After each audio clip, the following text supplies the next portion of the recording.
I congratulate him for his imagination, boldness, and taking very calculated step. Deficit financing is a very effective instrument in the hands of the finance minister, which has to be used in a very calculated and selective manner. Otherwise, undesirable consequences are bound to follow. But here, the finance minister has weighed every step and taken calculated risk.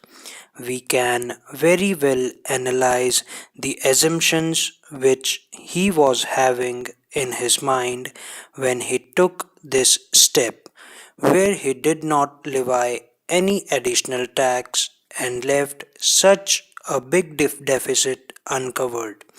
According to him, he had two or three assumptions. One is that monsoon is going to be good. We will have normal agricultural production, and with the stocks at our disposal, with normal monsoon, with good agricultural produce in our hands, there will not be any big problem. That is one assumption. Another assumption is what he has clearly stated in his budget speech, announcing a number of concessions in the case of direct taxes. He expects that everyone will behave properly.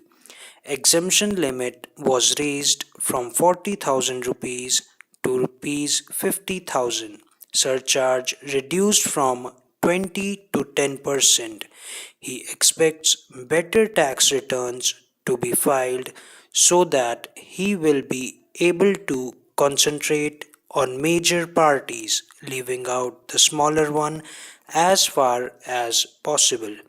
And his third assumption, according to me, is the incentive which he has offered to the industrial sector, thereby expecting that a proper atmosphere of investment and growth will be created.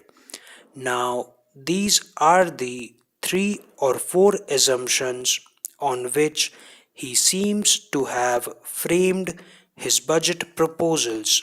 Now, it is the people who have got the benefit, got all the concessions that the finance minister himself has offered without anything asking for the same.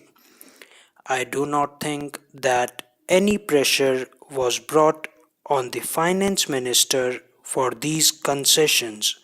He, on his own, knowing the working of the industry department, knowing also the working of the finance department, has announced so many concessions with a view to create a proper atmosphere of growth and production.